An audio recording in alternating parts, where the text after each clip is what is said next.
Hello friends. मैंने बच्चों को हिंदी पढ़ाने के लिए सबसे पहले आपको बताया था कि हम स्टैंडिंग लाइन बनाते हैं, स्लिपिंग लाइन बनाते हैं, left slanting, right slanting line. Okay, तो ये हम बनाते हैं। लेकिन मैं इससे पहले ही बताया नहीं मैंने आपको कि जब बच्चा स्टार्टिंग में पेंसिल या पेन पकड़ने लगता है तो सॉरी, वेरी फर्स्ट हम क्या करते हैं, बच्चे को पेंसिल पकड़ना सिखाते हैं कि बच्चे को कैसे पेंसिल पकड़नी है। जैसे ये वाली फिंगर ऊपर, यहाँ thumb, okay, index finger, this is thumb, and यहाँ पे आपकी जो मिडिल फिंगर है ये रहेगी। ओके, इस तरीके से आपको पेंसिल पकड़ना सिखाना है। आप बच्चे को पेंसिल ऐसे पकड़ा के फिर आप ऐसे कर सकते हैं, ठीक है। तो इस तरह से बच्चा धीरे धीरे पेंसिल की ग्रिपिंग सीखेगा। अब ग्रिपिंग सिखाने के लिए हम क्या करते हैं, सबसे पहले बच्चे को बोलते हैं स्क्रिबलिंग करने का। स्क्रिबलिंग करो, तो बच्चा ऐसे ऐसे चलाता है, ऐसे ऐसे चलाता है ना। ये सब क्या है, स्क्रिबलिंग है ना। कुछ भी करता है बच्चा, ये सब क्या कहलाती है, स्क्रिबलिंग। स्कूल में भी सबसे पहले बच्चों को स्क्रिबलिंग करने को दी जाती है। तो ये काम जनरली हम घर पे बच्चों को दे देते हैं और बच्चा कुछ भी करता है। फिर जब बच्चा इस तरह से करने लगता है तो हम उसको फिर क्या करते हैं कि एक पेपर पे ऐसे छोटे छोटे ब्लॉक बनाते हैं। कभी हम बनाते हैं स्क्वायर, कभी हम बनाते हैं ट्राइंगल, किसी पेपर पे आप बना दो, कभी आप सर्कल बना दो। अब बच्चे को बोलो जो आप स्क्रिबलिंग कर रहे हो ना, वो इसके अंदर अंदर रहनी चाहिए। क्या होनी चाहिए, इसके अंदर अंदर।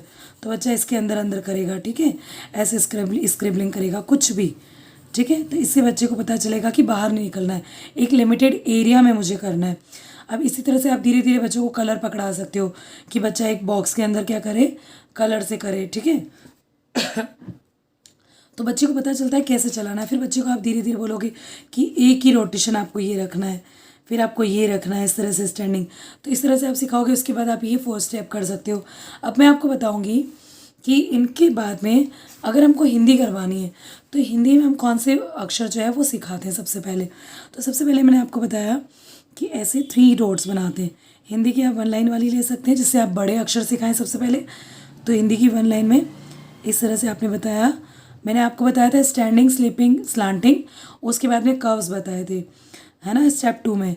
अब उसके बाद हम करेंगे ये 2 कर्व मिला के ऊपर इस तरह से आया, यहाँ आना है, यहाँ 3rd डॉट आपको बनाना है, तो ये 4th डॉट, तो ये बनेगा ऊ। क्या बनेगा, ऊ।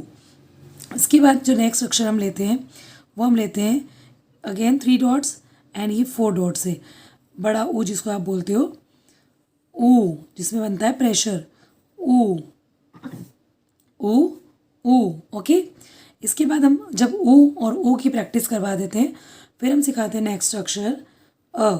ये ऊ सीख गया। अब हम इसमें स्लिपिंग लाइन, स्टैंडिंग लाइन को ऐड करके अ से अनार सिखाते हैं। इसी में जब हम थोड़ा और ऐड करते हैं तो हम नेक्स्ट स्टेप में हम सिखाते हैं आ से आम। क्या सिखाते हैं हम, आ से आम। अब इसी से रिलेटेड और कौन से अक्षर हैं, अन से अंगूर, अन। क्या बताया मैंने, अ के ऊपर एक बिंदी, ये अन, अन से अंगूर। और इसके नेक्स्ट स्टेप में हम सिखाते हैं बच्चों को अह। क्या बोलते हैं इसे, अह। ये जो 2 विसर्ग लगते हैं, हिंदी में इनको विसर्ग कहा जाता है। तो ये विसर्ग जो है ये होते हैं अह। इससे क्या बन जाता है, अह। तो हम स्टार्टिंग कैसे करेंगे, ऊ, अ, आ, अन, अह। ये अक्षर सिखाएंगे। फिर आप चाहें तो जैसे स्टैंडिंग और स्लांटिंग लाइन के सिखा सकते हैं इस तरह से, ओके, ए और आई। ओके, ये आपने बनाया ए आई, ये दोनों अक्षर आपने सिखा दिए।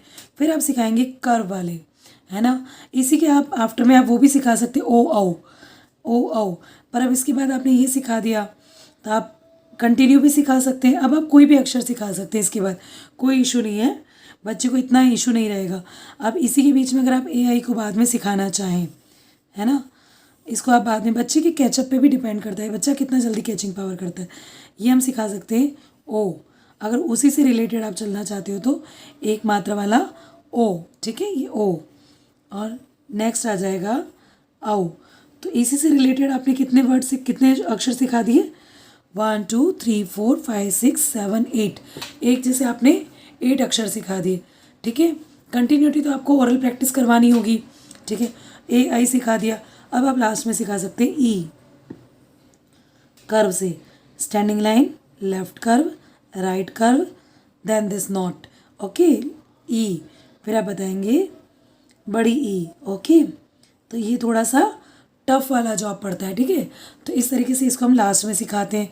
फिर सबसे लास्ट में हम सिखाते हैं री, स्टैंडिंग लाइन, स्लांटिंग, स्लांटिंग, ऊपर टच नहीं होना चाहिए, ऐसे करके कर्व, ऐसे नॉट बन गई और ये कर्व, तो री से ऋषि। तो इस तरह से हम सिखाते हैं। फिर हम बच्चों को इसको लाइन से लिखना सिखाते हैं, आ ई ऊ री ए आई ओ औ अन अह, ठीक है। तो आपको किस तरीके से लाइन से सिखाना है ये आपको, आई होप आपको आज पता चल गया होगा, ठीक है। तो इस तरह से आप हिंदी को स्टार्ट कर सकते हो। Thank you.